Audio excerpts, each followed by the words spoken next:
Bismillahirrahmanirrahim.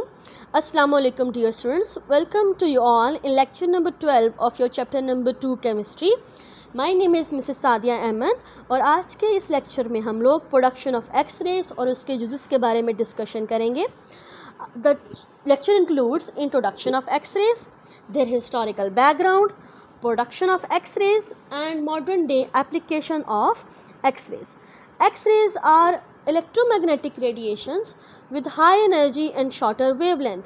ये electromagnetic radiations हैं, ऐसे radiations that do not need any medium for their propagation. ये लोग changing electric field and magnetic field की form में आगे की तरफ travel करती हैं, जो है वो propagate करती हैं. Electromagnetic radiation के spectrum में हमारे पास radio waves, microwaves, infrared radiation, visible region, ultraviolet radiations, X-rays और गैमा रेज मौजूद हैं. From radio waves to gamma rays हमारे पास एनर्जी इंक्रीज़ करती है और वेवलेंथ जो है वो डिक्रीज़ करती है. According to Planck's quantum theory हमारे पास जो है वो एनर्जी और wavelength inversely proportional to one another है. ठीक है. सो 10⁻⁻8 मीटर से लेके 10⁻⁻11 मीटर तक we have an X-rays region of high energy and shorter wavelength. This region includes 10 angstrom to 0.1 angstrom of wavelength and 3 × 10⁻17 to 3 × 10⁻19 hertz of frequency with 10⁻3 to 10�5 electron volt of energy. So they are highly energetic with shorter wavelength radiations. William Roentgen ने, एक German physicist ने 1895 में accidentally X-rays को discover किया था. इसने fluorescence secrete के ऊपर अपने बोन्स का, अपने हैंड का जो है वो शेडो ऑब्टेन किया जब ये कैथोड रेज की ही डिस्चार्ज ट्यूब को फर्दर आगे स्टडी करने की कोशिश कर रहा था. तो प्रोडक्शन में जो आपके पास डिस्चार्ज ट्यूब जो है, जिसको अब हम लोग एक्स-रेज ट्यूब का नाम देते हैं, उसको उसने थोड़ा सा मॉडिफाई किया और उसने थोड़े से मटेरियल्स को चेंज किया. जैसे कैथोड जो है उसने टंगस्टन फिलामेंट का लिया. कैथोड आपके पास पीछे से हमने इसको बैटरी से अटैच किया है. जैसे ही आपके पास ये कैथोड जो है वो हीट अप होगा, इसके हीट अप होने से हमारे पास इसमें से इलेक्ट्रॉन जो है वो बाहर इजेक्ट होंगे with the help of thermionic emission. Therm means heat and ionic emission means ejection of charges. तो हमारे पास जब हीट के प्रेजेंस के अंदर कोई चार्ज इजेक्ट आउट होता है किसी सरफेस से, मैटर की सरफेस से, तो उसे हम थर्मियोनिक एमिशन का नाम देते हैं. दीज इलेक्ट्रॉन जो हैं ये मूव करते हैं फ्रॉम कैथोड टूवर्ड्स एनोड. इनकी स्पीड को इंक्रीज़ करने के लिए या इनको एक्सेलरेट करने के लिए हम लोग कैथोड और एनोड के बीच में एक और हाई वोल्टेज का सोर्स लगाते हैं. अमूमन वो 50 किलो वोल्ट से स्टार्ट होती है. तो इलेक्ट्रॉन्स तेज़ी के साथ मूव करेंगे टूवर्ड्स योर एनोड. एनोड का जो मटेरियल है वो हैवी मेटल को यूज़ किया गया है. जैसे आपका कॉपर जो है वो एक हैवी मेटल है, जिंक हैवी मेटल्स में शामिल है, आपकी जो सिल्वर है, गोल्ड है, टंगस्टन है, they all are heavy metals. So heavy metals को उसने यूज़ किया टू प्रोड्यूस योर एनोड. जैसे ही ये इलेक्ट्रॉन्स इस हैवी मेटल के ऊपर बम्बार्ड हुए तो हमारे पास हमने ये देखा कि बहुत सी एक्स-रेज जो हैं, कुछ रेडिएशंस जो हैं वो प्रोड्यूस हो रही हैं. इसमें उसने स्क्रीन लगाई और स्क्रीन में उसने ये देखा कि जैसे ही हमारे पास यहाँ से इलेक्ट्रॉन इजेक्ट आउट हुए तो जो कुछ रेडिएशंस प्रोड्यूस हो रही थी, उस रेडिएशंस को उसने फ्लोरेसेंस स्क्रीन के ऊपर बम्बार्ड करवाया तो उसको एक शेडो मिला अपने हाथ का. सो दीज रेडिएशंस को उसने नाम दिया एक्स रेडिएशंस का या एक्स रेज का. उसको हम लोग बाद में नाम देते हैं. ठीक है. What is the chemistry behind the production of these X-rays? So हमने ये देखा कि हम X-rays ट्यूब में से इलेक्ट्रॉन को इजेक्ट करेंगे फ्रॉम योर कैथोड और फिर हम उसको एक्सेलरेट करेंगे टुवर्ड्स हैवी मेटल एनोड. और जो उसके बीच में एक्सेलरेट करने के लिए हम लोगों ने एनर्जी सोर्स की जो बैटरी यूज़ की है वो हमारे पास 50 जो है वो किलो वोल्ट की बैटरी है. द हाई एनर्जी इलेक्ट्रॉन जो है वो जैसे ही मेटल टारगेट के ऊपर आके बम्बार्ड होते हैं तो हमारे पास क्या होगा. हैवी मेटल को यूज़ करने का मकसद क्या है. जैसे कॉपर हमने यूज़ किया था, उसका एटॉमिक नंबर है 29.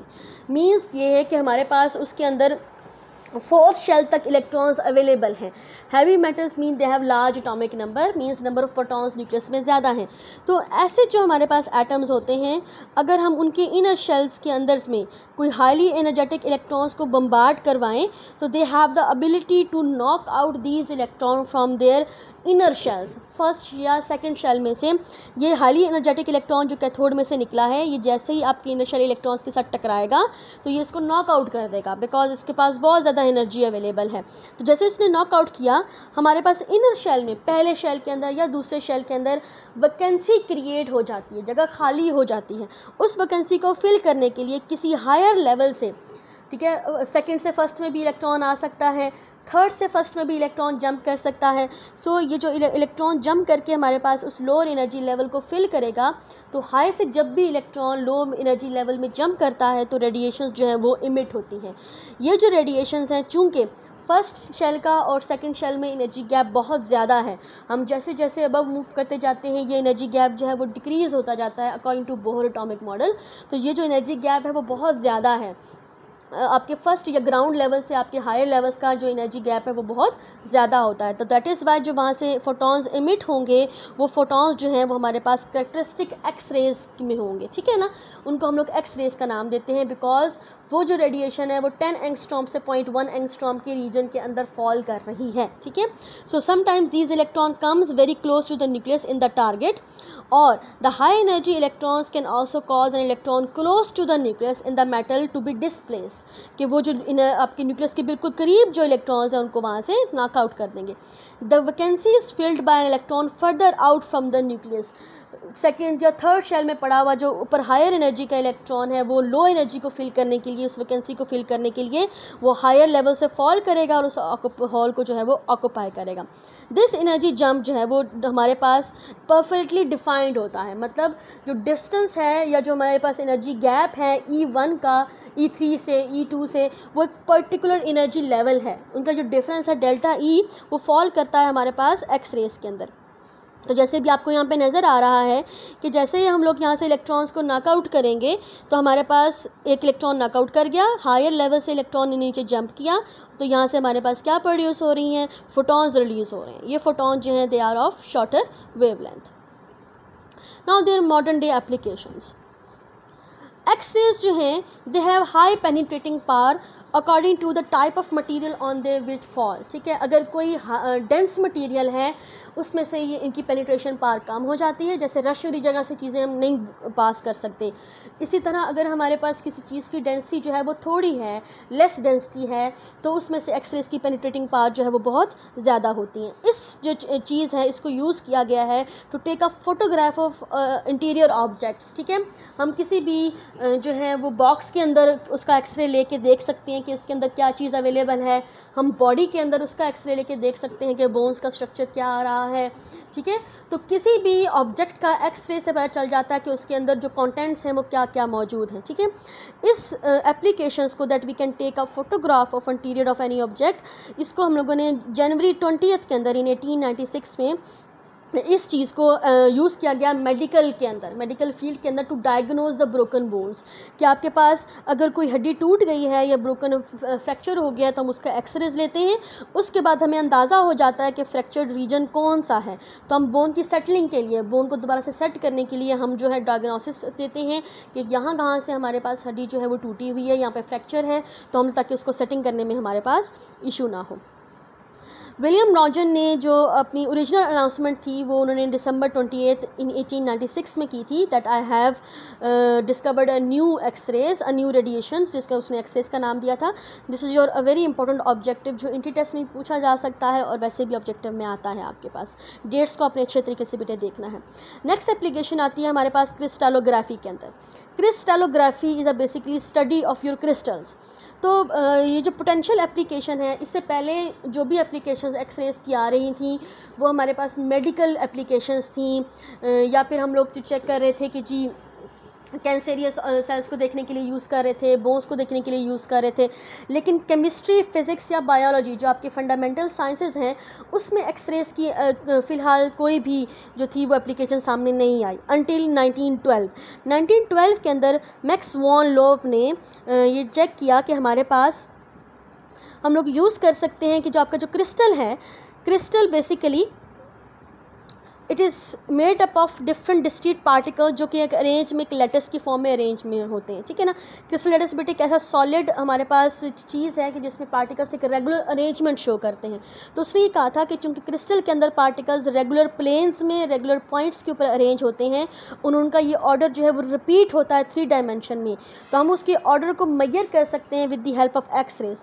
अगर हम लोग इसके ऊपर एक्स रेज को जो है वो बम्बार्ड करवाएं, बीम ऑफ एक्स रेज को अगर हम क्रिस्टल के ऊपर फेंकते हैं तो हमें डायफ्रैक्शंस मिलती हैं। जैसे ये वाली एक्स रेज जो है वो अगर आती है फर्स्ट लेयर के साथ टकराएगी, टकरा के जो है ये जो है वो हमारे पास रिफ्लेक्ट आउट हो जाएगी। इसी तरह कुछ जो है हमारे पास वो इनर क्रिस्टल के अंदर पेनिट्रेट करती हैं, वहाँ पार्टिकल के साथ टकराएंगी और ये बाहर की तरफ इजेक्ट आउट हो जाएंगी। यहाँ जाके ये डिफ्रैक्शन पैटर्न्स देती हैं हमें। इससे हमें अंदाज़ा होगा कि जो है आपके पास कौन कौन से पार्टिकल जो हैं वो कहाँ पे लगे हैं, डिस्टेंस कितना है 2 लेयर्स के बीच में। तो ऐसे total arrangement of the crystals कि पार्टिकल जो है आपका जो टुकड़ा है क्रिस्टल का उसमें पार्टिकल्स कहाँ कहाँ पे लगे हुए हैं, उनके बीच में एंगल्स कितनी हैं, उनकी डायमेंशंस कितनी हैं, तो we can study the structure of your crystal. So इस क्रिस्टलोग्राफी को बाद में हमारे पास जो 2 साइंटिस्ट थे, William H Bragg and William L Bragg, they were basically father and son duo, ठीक है। William H Bragg and William L Bragg, ठीक है ना, लॉरेंस ब्रैग इसका नेम है। इन्होंने 1915 के अंदर इनको नोबेल प्राइज़ मिला था for the usefulness of your diffraction, ठीक है। डायफ्रैक्शन का जो पैटर्न हमें भी मैक्स लॉफ ने दिया था उसी को उन्होंने यूज़ किया to find out the internal structure of crystals. उन्होंने एक्सरेज को बम्बार्ड करवाया किसी भी क्रिस्टल के ऊपर, उससे उसका डायफ्रैक्शन पैटर्न उन्हें ऑब्टेन हुआ। उस पैटर्न को यूज़ करके उन्होंने 3D पूरा का पूरा इमेज जो है वो ऑब्टेन किया। आज भी हम लोग एक्सरे डायफ्रैक्शन को या एक्सरे क्रिस्टलोग्राफी को अल्टीमेटली एनालिटिकल टूल के तौर पे यूज़ करते हैं कि जिसमें हमें किसी भी क्रिस्टल के अंदर position of the atoms, type of the atoms, उनकी ज्योमेट्री सब कुछ पता चल जाती है।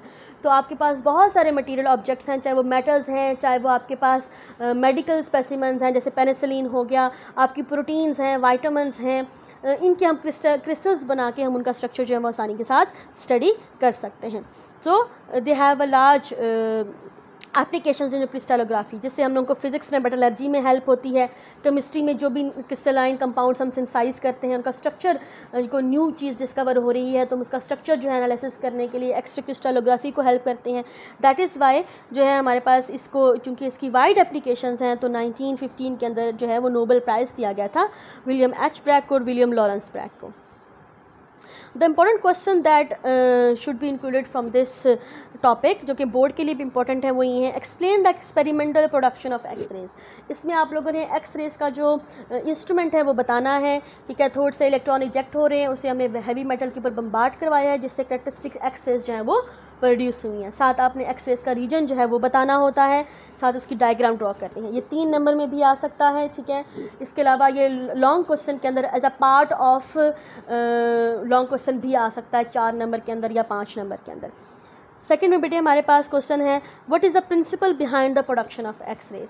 इसमें आपने जो स्टेप्स मैंने मेंशन किए थे कि हम लोगों ने इलेक्ट्रॉन्स को एक्सेलरेट किया from 50 kilo volt of battery, फिर हमारे पास इनर्शियल इलेक्ट्रॉन जो है वो नॉकआउट हो गए, जिसकी वजह से हायर इलेक्ट्रॉन जो है वो उस वैकेंसी को फिल करने की कोशिश करते हैं। तो आपके पास अभी पीछे लेक्चर में आप देखें तो वो पूरा के पूरे पॉइंट्स लिखे हुए हैं, साथ ही जो है वो डायग्राम, कोई एक डायग्राम उसमें से आप बना सकते हो। ये जो प्रिंसिपल है ये भी आपके पास 3 नंबर पूछा जाता है।